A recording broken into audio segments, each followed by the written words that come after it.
day. I hope you've all enjoyed the workshops. They've been really incredibly fascinating and inspiring from what I've seen, and I hope you've had a good chance to meet other people and network and discuss ideas and how we're going to take all this learning forward, and caught some rays as well because it's getting pretty warm. So before we continue with our films and speakers, you may notice, for the delegates in Birmingham, not the people online, sorry, that you have some welcome packs on your chairs. And in those packs, you will find that we have some seeds, packets of seeds of wildflowers. And the team thought that would be a really, we've obviously heard in the workshops and throughout the day how systems change is a goal and a process, and it's something that we all need to continue to grow. Excuse me. That's something that we all need to continue to grow together. So Miranda and the team thought that would be a very lovely reminder. So, and as we're pretty much in a greenhouse now, we could start going already. So yeah, so that should take them home, plant them in your garden, and remember this day and the work. So the partners featured in the workshops today just represents a very small fraction of work that's taken place throughout the Fulfilling Lives programme over the 8 years. So do check your programme pack later, because you'll find there that there are links to the national evaluation, and you can also browse the full range of learning from Fulfilling Lives. So now it's time to see our second film of the day. This is another example of how one individual has been impacted by the work of Fulfilling Lives.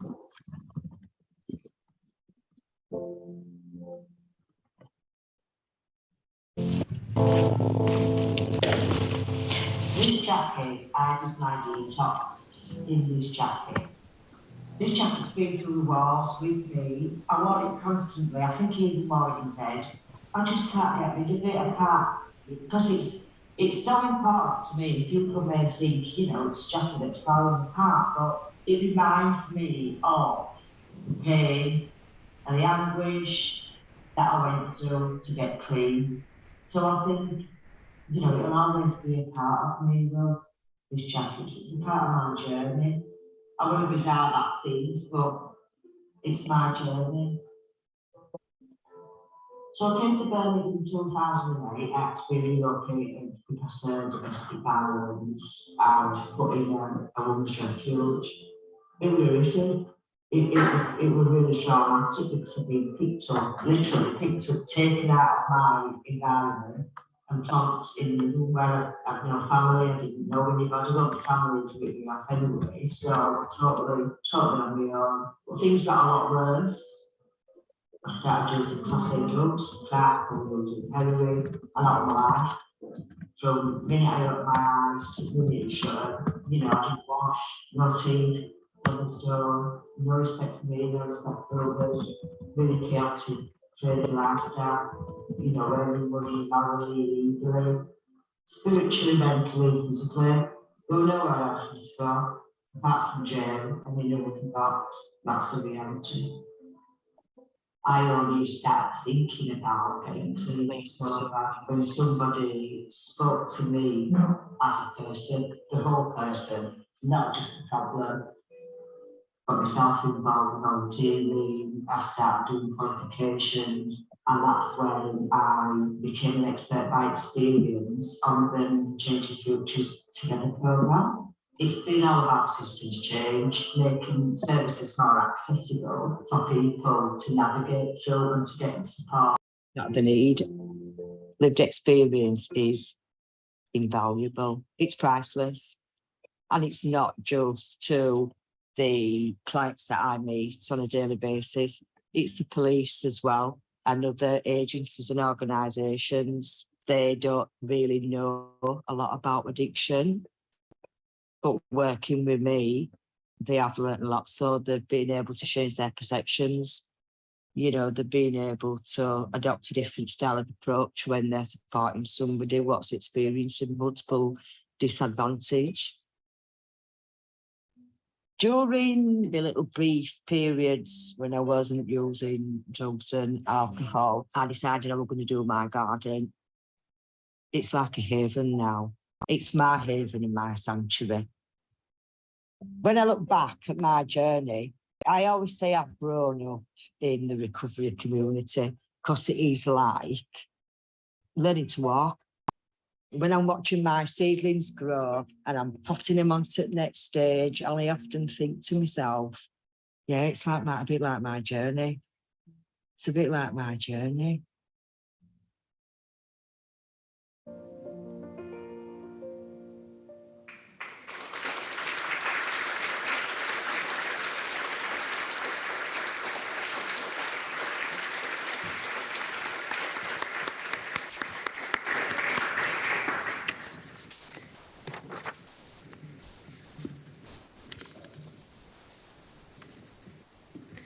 Thank you so much to Silverfish. That was an incredibly powerful and moving film, another one, and thank you so much for the people who've been courageous and vulnerable enough to share their stories today. I think it's so important and it's not easy, even in this setting. So yeah, I think we're all very grateful for those that have. So now we're going to hear from the fund that's made it all possible. And I'm delighted to welcome David Knock, who's the CEO of the National Lottery Community Fund. David has had a varied public service career, most recently as Director of the Office for Civil Society. In this role, he was responsible for policy on charities, volunteering, young people, philanthropy, dormant assets, impact investments, and mission-led business. So he's also worked internationally advising on governance and public policy in more than a dozen countries and in the private sector. David joined the National Lottery Community Fund in October 2020 and was appointed CEO in October 2021. So please welcome David.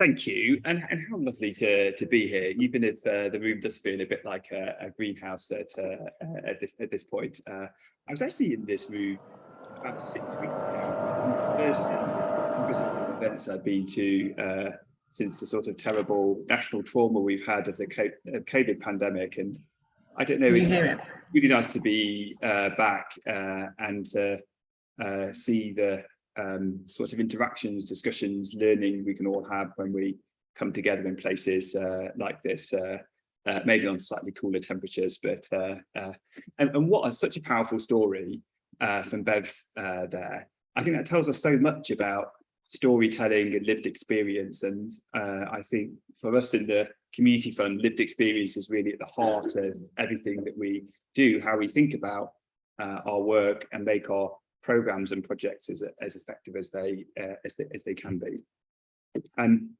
So yeah, I'm David Knott. I'm the Chief Executive of the National Lottery Community Fund.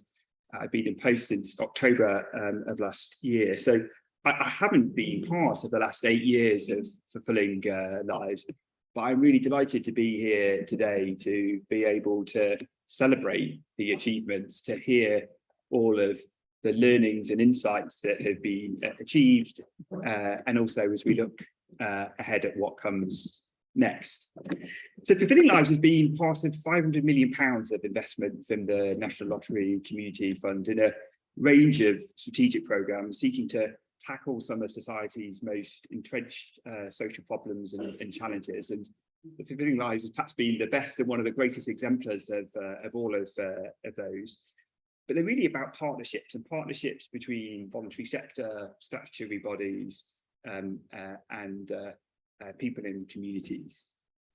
They're all a bit different, but they do have some common design principles. And I know there's so much to reflect on here in the systems change that we've just heard about, that we can take and learn and spread into so many of the programmes.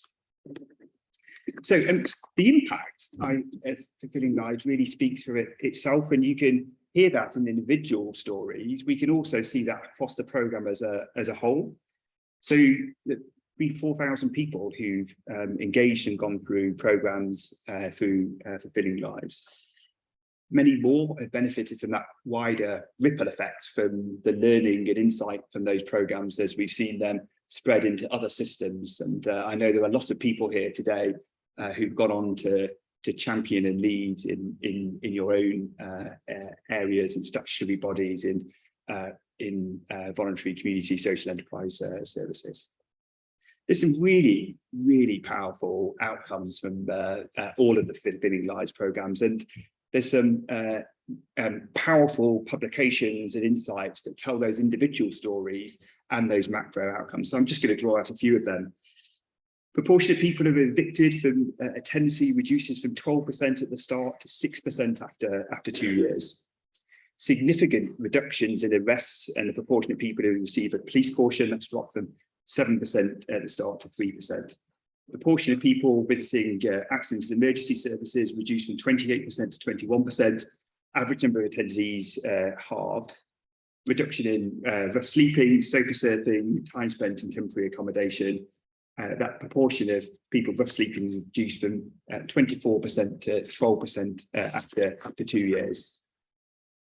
More people spending time in their own tenancy, up 25% at the start to 39% at the end. And like, it's so powerful bringing together the combination of the numbers and impact together with that human story and experience and theory and learning that you will all have from this program. So it was designed for us as very much as a test and learn program, generating evidence, generate learning insight for that wider systems change. There's a whole variety of different reports that are out there for people. Research has informed government policy, local service design, informed organisational structures. And then on a national level, we've seen the development of the Changing Futures programme. I know the Minister will be here to say a little bit more from that in a moment. And I guess this is like actually at the core of what we in the National Lottery Community Fund are here to do. So you'll all know that the National Lottery, we're 28 years since it started. We do responsive funding, meeting the needs, aspirations of grassroots communities. Every 7 minutes, we're giving a grant somewhere in the UK. But we've also been doing this longer term, strategic, innovative funding. And I'm really proud of all of my colleagues who have been here on this journey from us in the community fund over the last 8 years. We're currently just undertaking a strategy renewal inside the community fund. I know many of you may have already contributed to that. Thank you. Please do bring your ideas for what you would like to see from the National Lottery Community Fund in the years ahead. Sort of some really powerful learnings from the best of what's been over recent years with the best of what we want to bring for the years ahead. So thank you for your contributions. So I think collectively this evidence base really helps us to shift the conversation from this being nice to have to being must have. Another key insight about the savings there to the public services. So lots of numbers here, but the savings to use of public services for people who've remained in the programme for at least a year is £177 per person per quarter, equivalent to £700 a year. And that increases to £2,684 for somebody involved in the programme for 2 years. I do love how we get to the nearest £1 in the savings figures, but I actually looked at the evaluation and personally, when I'm not chief executive, I'm actually quite analytical. I've got my sins, I did 3 economics degrees, so I love this sort of the rigor that is in this sort of analysis. And having worked in many public services for a long while, you don't see this sort of rigorous evidence base that we have here. And I do think that gives us an opportunity to really push and change. I think you can also see the common ingredients, and we've heard some of them there. So, personalised, trust-based relationships, early intervention, partnership delivery, holistic support, personal user-led, co-produced, co-commissioned services, navigators, knowledge with their knowledge of local services, referral pathways, and that kind of long-term focus that has come by putting people at the heart of the services here. Another thing I've really heard from the programme is just the generosity of leadership. So chief executives across the country, project directors, program directors, people with their own lived experience, bringing that insight and experience. And when I think of all the social challenges, social opportunities we have, is that form of partnership, I think, must be at the heart of our future. So look, none of this would have been possible without everyone here and all the organisations that have been part. I just wanted to take the opportunity to say a massive thank you for all of you who played a part in this programme. And I think I'm now going to pass over to Minister Kemi Badenoch, Minister for Equalities, Local Government, Faith and Community. No small brief there then, to talk about how fulfilling lives as informed governments work with multiple disadvantage. Minister.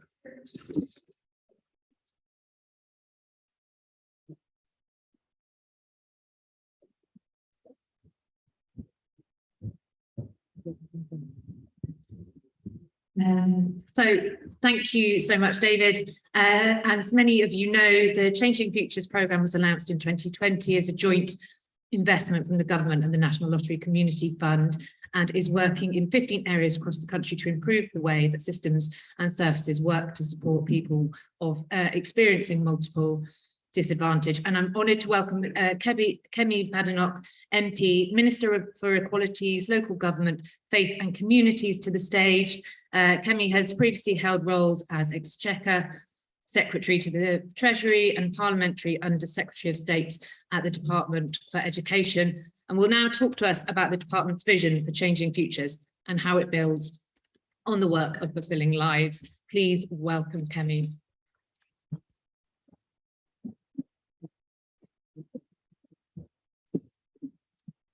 Thank you, and thank you, Millie, for such a kind introduction.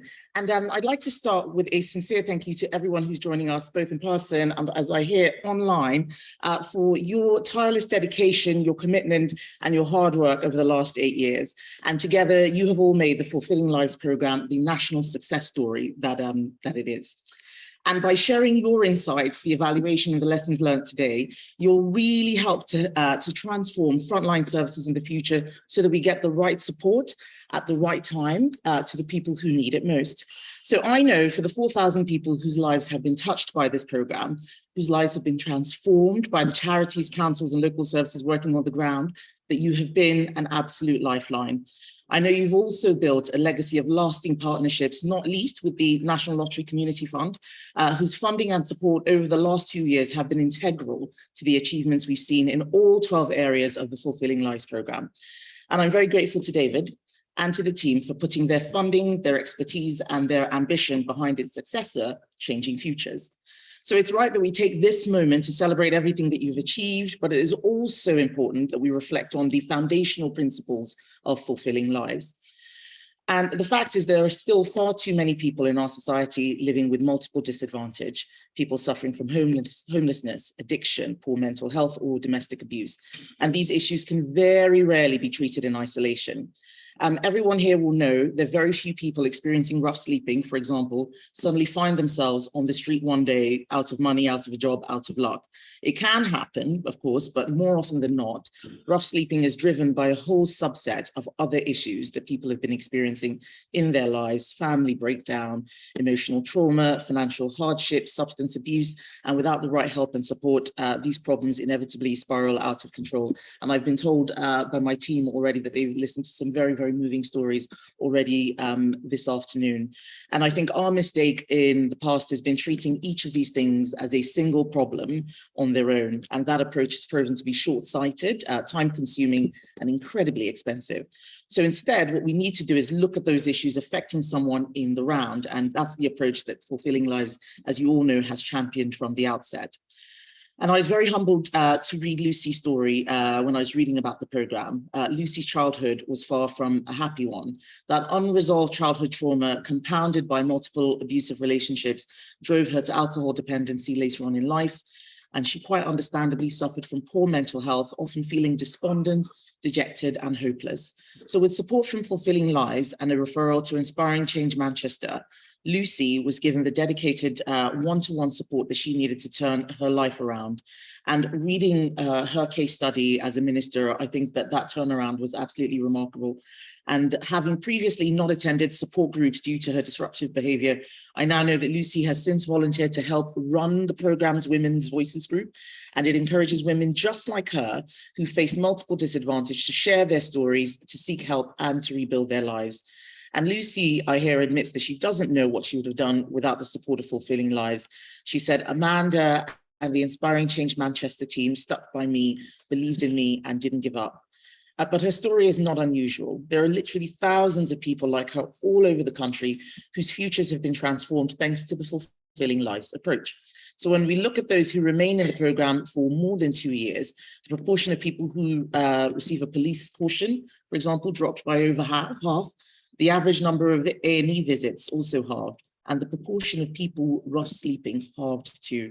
So our ambition with Changing Futures now is to properly build on this success, work with the amazing councils, charities and local partnerships that are innovating services on the ground. And Fulfilling Lives has shown us the type of support that can really help people experiencing multiple disadvantage.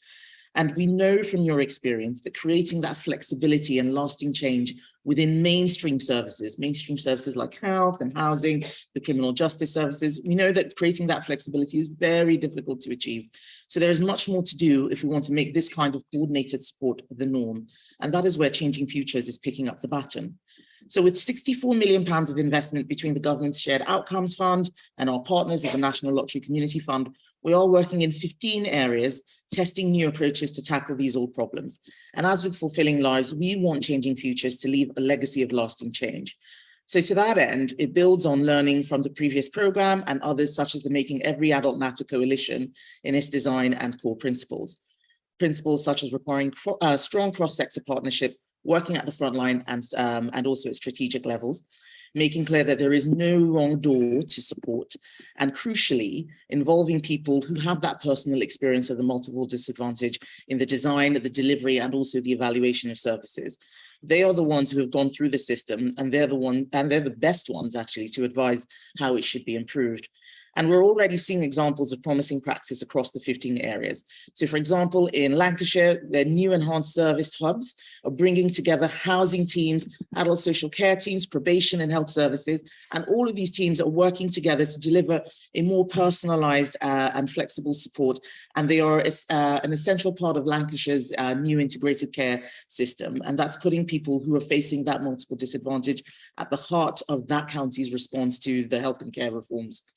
In Stoke, another example, local partners are building on the legacy of Fulfilling Lives and the Voices of Stoke programme to transform adult social care, with the leader of the council chairing the partnership.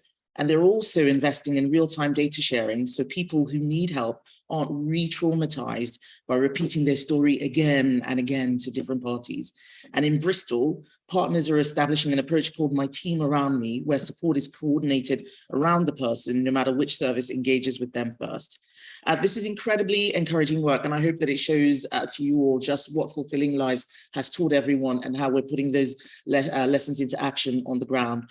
And I want to thank everyone involved in these pioneering projects, those who are working hard to make Changing Futures a success in revolutionizing service delivery.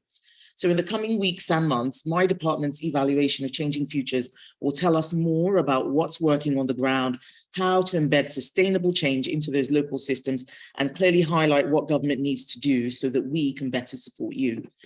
So whether it's the lessons learned from Fulfilling Lives or the innovation we're seeing today through Changing Futures, we're making sure that the work is being factored into the wider government efforts to tackle multiple disadvantage, to lift people out of poverty and to level up communities. So I'm talking about initiatives such as our Supporting Families programme. That's in receipt of a £200 million funding boost, as well as our new Tackling Domestic Abuse plan, which makes the police, family courts and criminal justice system just a lot easier for victims and survivors to navigate. Not everyone knows how to move around and work the system, and we need to provide them with that help. And the work also includes our recently published 10-year drug strategy, From Harm to Hope, which responds to Dame Carol Black's independent review. And I know many of you made valuable contributions to that review, coming forward with those real-world ideas to better address substance misuse in this country. So we've listened and we've responded with a strategy that invests a further £780 million to rebuild drug treatment and recovery services in communities where they are most needed. And finally, we've taken the cross-partnership whole person approach, which Fulfilling Lives and Changing Futures embody to inform our work to end rough sleeping. So in addition to the £2 billion we're spending over the next 3 years on programs like the Rough Sleeping Initiative and thousands of move-on homes, we're pressing ahead with a bold new rough sleeping strategy. And that strategy is going to draw on much of the work that you're all doing here to tackle those entrenched issues we've been discussing today. And it'll also bring together other departments, not just my own, but departments like the Ministry of Justice, the Home Office, Department of Health, and Department for Work and Pensions to help too. And what we hope is that that end result of this will be that rough sleeping is prevented as much as possible, and that when it does happen, it is very rare, very brief, and non-recurring. So everyone who has been a part of Fulfilling Lives, including our partners in the National Lottery Community Fund, really is leaving a legacy of which they can truly be proud. And I'm confident that with your help and your continued support, Changing Futures will prove to be just as invaluable and just as life-changing as its predecessor. And together we will all continue changing the lives of those people who experience multiple disadvantage, helping them to recover, to rebuild, and to realize their true potential. Thank you very much.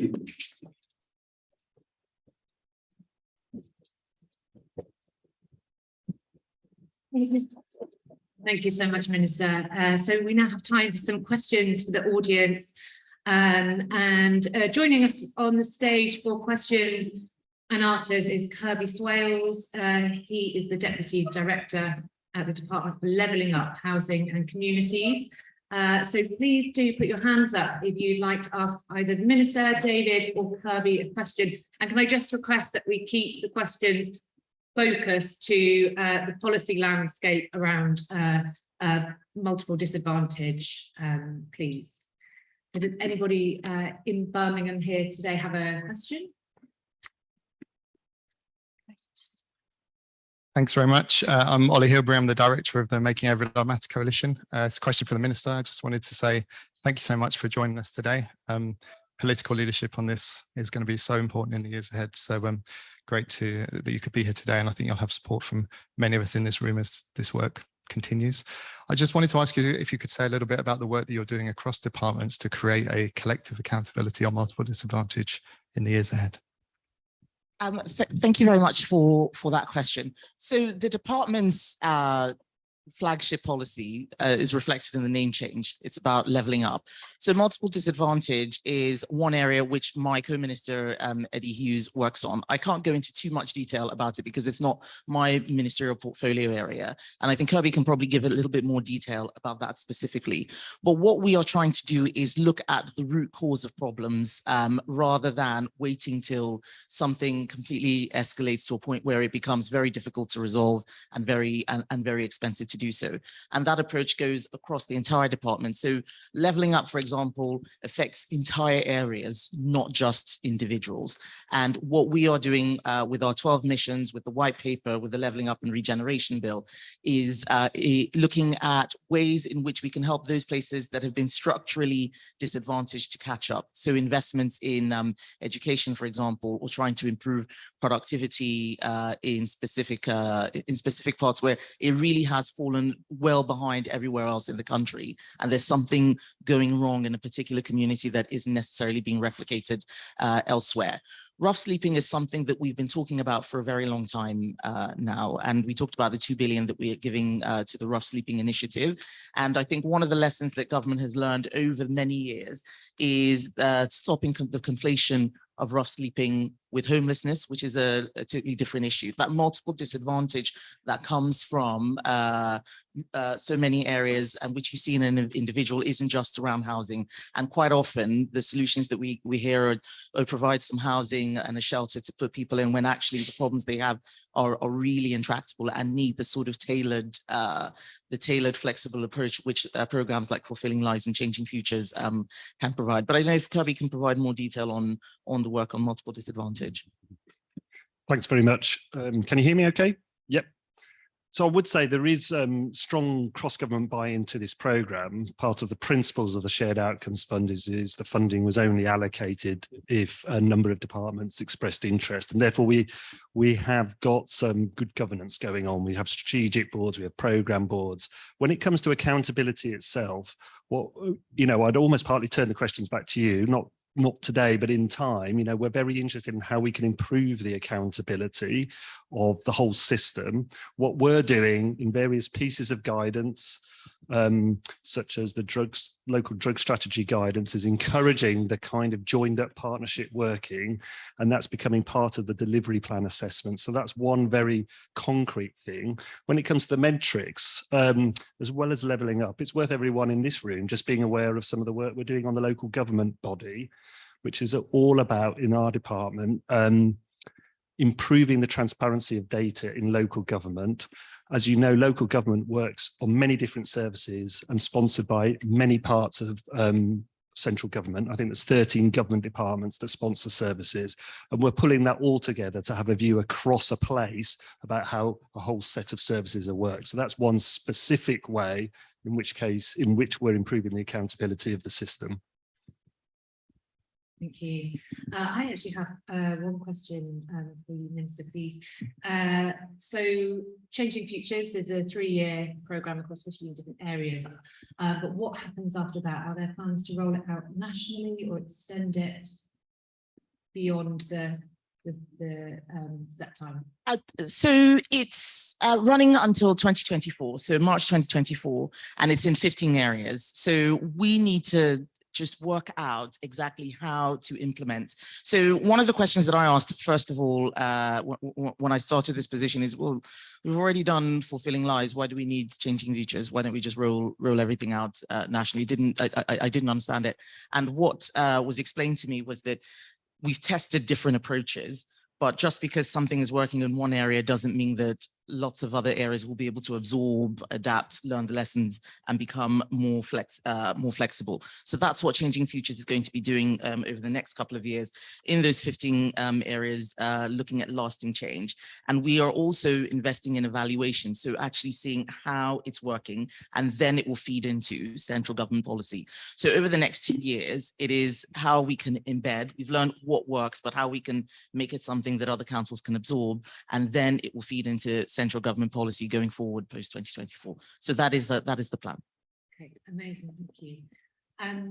Do we have any questions online, Chris? Yep, I have a question from Thomas online, who asks about, so a huge elephant in the room for him is those who have no recourse to public funds. So after the success of the No One Left Out campaign, can this be a moment when we don't return to the pre-pandemic situation for people with no recourse? So I heard the beginning of the question, the no recourse to public funds is an issue, but I didn't hear the second part of it. I'll repeat that for you. So after the success of the No One Left Out campaign, can this be a moment when we don't return to the pre-pandemic situation for people with no recourse? Right. So I don't know fully about no recourse to public funds in terms of how it impacts this specific program.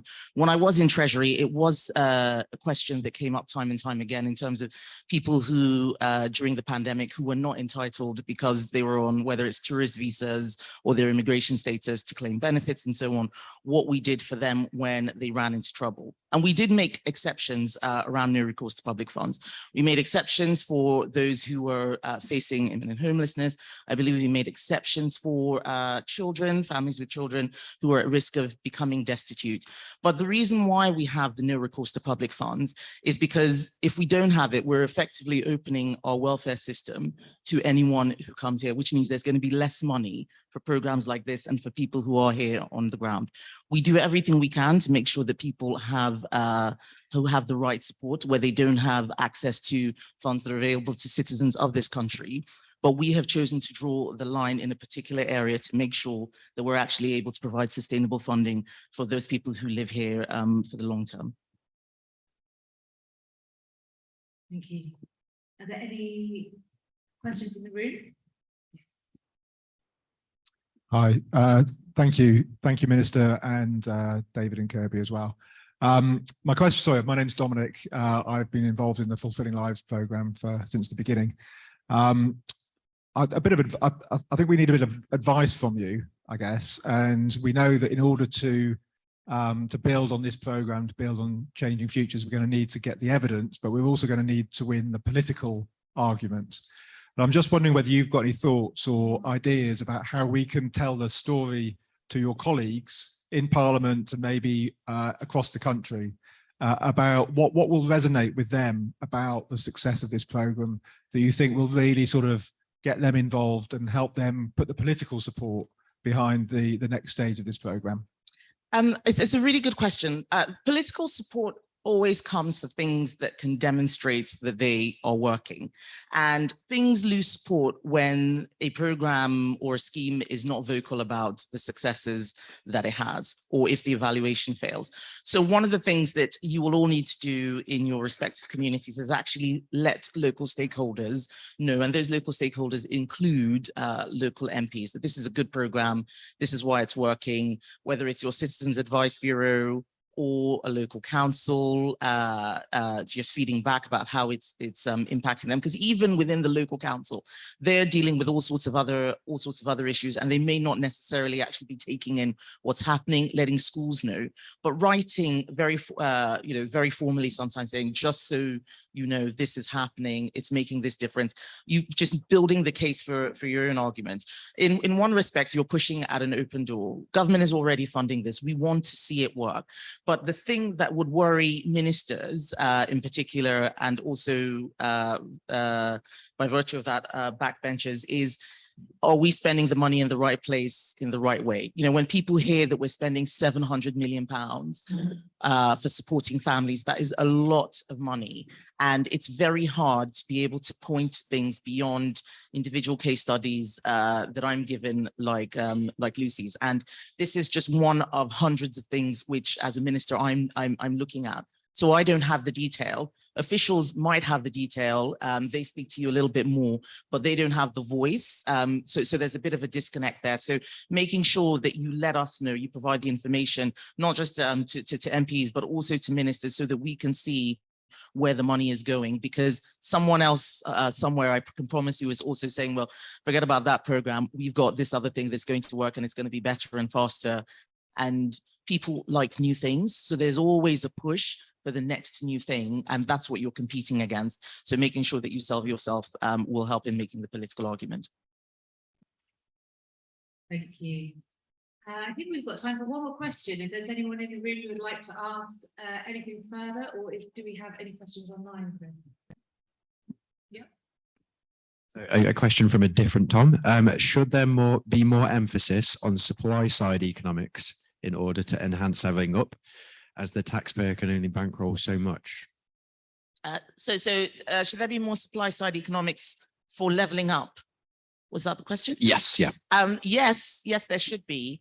And one of the things that we have been trying to do is, for instance, build more housing, increasing the supply of housing. So not just focusing on demand-led things like Help to Buy, where we give people money to get a home. If there are not enough homes, all that's happening is they're bidding up the prices of the existing homes. So that's an example of something that we're trying to do. The problem with supply side solutions is that people often don't see the people who have to sort of accept them are not the ones who are going to get the benefit. So the hardest thing that we have to do as politicians is encourage local communities to accept more housing. Every constituency, every MP has this issue. Even when people want housing for their families or for their children, when it's getting built, they feel like they're losing something. And being able to convince them that just because new people and new homes are coming in doesn't mean that things are going to get worse for you. They worry about having to share resources. They worry about infrastructure and, you know, access to schools, GP surgeries, and so on. But we are definitely focused on supply side solutions like house building within DLUC, and in other departments, it's changing regulations to encourage more businesses, to encourage more people to go into wealth generating and productive jobs, because that, first of all, frees up the intensity on the public sector, but also means that more money and more wealth is being generated to go around as well. Thank you. So I think that's all we have time for. And thank you so much Thank you so much, Minister. Thank you, David and Kirby, for joining us today. Was there anything else you wanted to add before we? No? Well, it's very rare that I get a chance to actually do something like this. Most of the time I have to be in Parliament, and all I ever hear about changing futures and fulfilling lives is what Kirby's written on those papers, which he brings to me. So I'm actually looking forward to meeting a few people before I leave who can just tell me about what they've been doing. So I hope that we can do that before I go. I'm sure there'll be lots of people very willing to tell you about the amazing work they've been doing that we've been hearing about all day. So thank you so much. Please do stick around. Thank you. So yes, that's all we have time for. What an incredible day it's been. It's not quite over yet, but yeah, so much to think about. A really optimistic future, and yeah, lots of work to be done. And of course, there's going to be a lot of challenges. Anyone who works in this area knows that nothing is straightforward, but hopefully we can all take that sense of achievement and that optimism into our communities and our projects. And do amazing work with it, as you have been doing up until this point. So yeah, before we finish, and I'm going to say goodbye at this point. It's been an absolute privilege to join you today, and I really have learned so much and feel incredibly inspired to know what you're all doing, and to know that that's just a fraction of what's been happening as well. But before we do finish, I have one more short film with some final messages, so please enjoy.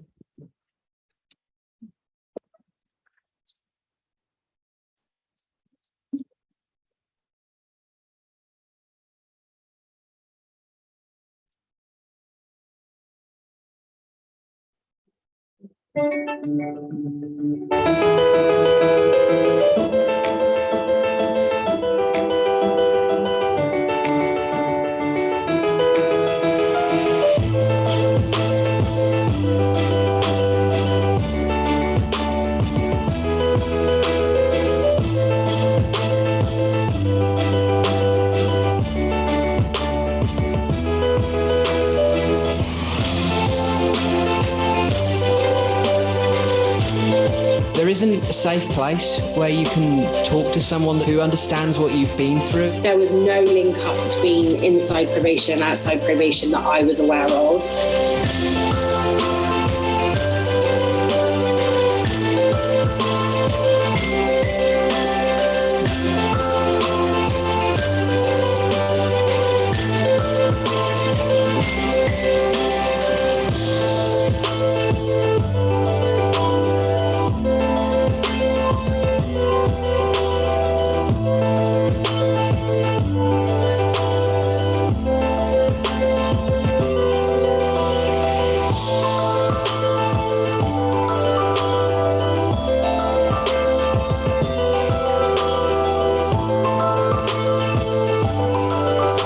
Mentor or a support worker would make a significant difference.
I just wanted to say thank you. You know, not just for today, but for the last 8 years. Like, as a funding team and as a funder, we don't generally get to do this sort of stuff very often. And I have to say, it's just been an absolute privilege to work on.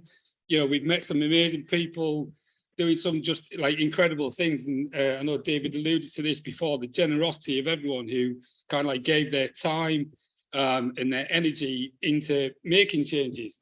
be that like having a chat with someone that they never met at the other end of the country to talk about what it is that they'd learned, or whether or not it was people, and as being shown here incredibly today by the people that participated in the films, the NECG and some of those workshops, you know, what their own experiences meant and what that means to change as well. So thank you to you all. And they've done that through no other reason than just wanting to improve things and wanting to that service to be better the next time someone who needs it accesses it. You know, that's it. No other reason than that. And that generosity of leadership goes across everyone. You know, the team at CFE today have done an outstanding job of bringing all this together. I know it's like been 8 years, which seems like a lifetime to a lot. You know, when we first started this, one of Dom's slides had a note on it saying it was from 2012. My kids were both in primary school. I've now got one doing GCSEs and a strapping teenager that I can't seem to feed enough. It's just bizarre to have been involved in something for so long.